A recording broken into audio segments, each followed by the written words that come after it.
On a peaceful morning at Chase Bank, as light streamed through the large windows, reflecting off the shiny marble floor, no one could have predicted that an event was about to unfold that would change everything. An elderly man, silver-haired and with a weathered face, walked in, causing the quiet atmosphere to be filled with curiosity. He wore an old coat, patched in places, and his shoes were worn and frayed. Each step he took seemed heavy, as if carrying the weight of countless years of hardship. The black canvas bag he carried looked ancient, as though it had traveled with him through many roads. But in his deep, unwavering eyes, there was no fear. He entered the bank without looking around, unaware of the disdainful glances directed at him. His steps were sure, each one affirming something important. Those present did not know they were witnessing a historic moment.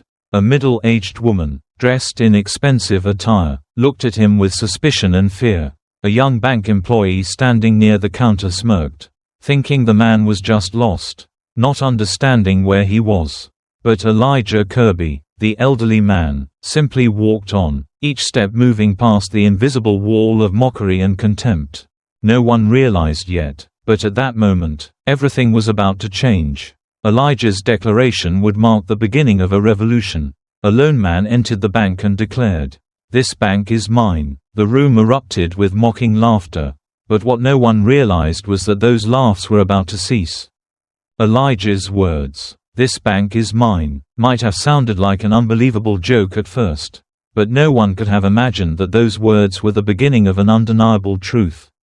The silence in the bank turned to whispers of doubt, then quickly became mocking laughter. Everyone, from the bank staff to the customers, could not help but show contempt for the elderly, ragged man who walked in like an outsider, completely out of place, not resembling someone who could own a grand asset like Chase Bank. From a corner of the room, a young bank employee whispered to a colleague, "This old man must be lost. How could he walk in here like this?" The cruel words couldn't escape Elijah's ears. But he didn't react. He kept walking, resolute, his gaze unwavering despite the mockery. A large security guard, Stephen Miller, quickly approached, his hand resting on his weapon, eyes filled with hostility. However, Elijah looked directly at Stephen, his gaze sharp but filled with determination.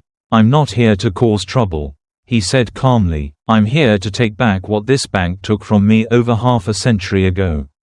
His words, quiet yet full of authority, made the air in the room thick with tension. The room fell silent. No one dared to respond, just stood frozen, listening. It was as if time itself had stopped, waiting for something significant to happen.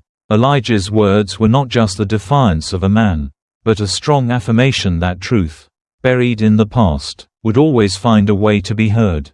Elijah's words continued to resonate in the quiet atmosphere of the bank, raising a sense of tension and discomfort. In response to his strong declaration, those present in the room began to feel a shift in the air. The initial contempt was slowly giving way to confusion and doubt.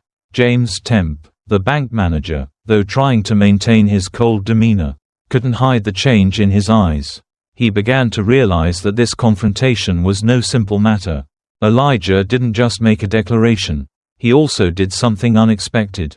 Slowly, he opened his old canvas bag, revealing bundles of yellowed money. These bills, bearing the mark of Chase Bank from 1948, were undeniable proof of the truth Elijah had kept hidden for half a century. Those in the room were astonished, their eyes wide as they gazed at the old money, as if it were a rare artifact suddenly waking up memories of a past they thought had been buried. As Stephen Miller, the bank security guard, began to worry, James Temp remained still, but a sense of fear began to rise in him. Could what he was holding in his hands be the truth? Could this bank actually belong to Elijah, as he claimed? This question didn't only make Temp waver, it also began to unravel his confidence in the system he had been upholding. Step by step, Elijah was changing everything. Those in the room began to understand that this wasn't just an individual struggle, but a real revolution, a fight for justice and truth they had long avoided facing. The atmosphere in the bank had completely changed. What had started with mockery was now filled with uncertainty. Those who had laughed earlier began to feel the weight of the truth gradually unfolding. Elijah stood firm, unshaken by the insults or threats from Stephen. It was a resolve that could not be broken. Every step he took, every word he spoke, carried the strength of a man who had endured countless trials in life. Elijah was no longer the poor, old man in their eyes. He was a symbol of a long, drawn-out battle, a battle not just for himself but for justice for all who had been oppressed. James Temp stood nearby, facing a truth he could no longer deny. For the first time in his career, he felt the foundations of his life begin to collapse. The dark history of Chase Bank, the theft of Elijah's rights, could no longer be hidden. The old money Elijah had pulled from his bag was like a diary of betrayal, revealing a story even James could no longer avoid. These documents were vivid evidence of the theft of Elijah's property and honor. From a close friend he once trusted, John Williams, who betrayed him due to vicious racial prejudices. But perhaps the most significant change was in James himself. Confronted with the truth, he was no longer the cold, detached manager. He was a man trying to find a way to begin again, hoping to right his wrongs. This wasn't just a transformation in James, it was a sign of awakening in society. Elijah was no bystander. He had spent his entire life fighting not just for his own rights but for fairness for those who were ignored and pushed to the margins of society. To others, he might have just been a poor old man, ragged and humble, but deep inside, Elijah was the one who built the foundation of Chase Bank, a place now standing strong on power and wealth. He carried with him a history, a truth that could not be erased. Elijah's calmness, even in the face of mockery and threats from Stephen, was a clear testament to his immense spiritual strength. No one could shake his belief or resolve. Elijah knew this battle wasn't just a personal confrontation, it was a monumental struggle to reclaim fairness. And he did so by reaching the conscience of those in power. Faced with undeniable truth, James Temp, who had always prided himself on his composure, could no longer remain cold and detached. In his hands were irrefutable pieces of evidence, documents revealing deep injustices that had been concealed for too long. As he flipped through the pages, each line seemed to awaken a betrayal. This painful truth didn't just reach James's heart, it tore apart a system he hadn't realized he was a part of.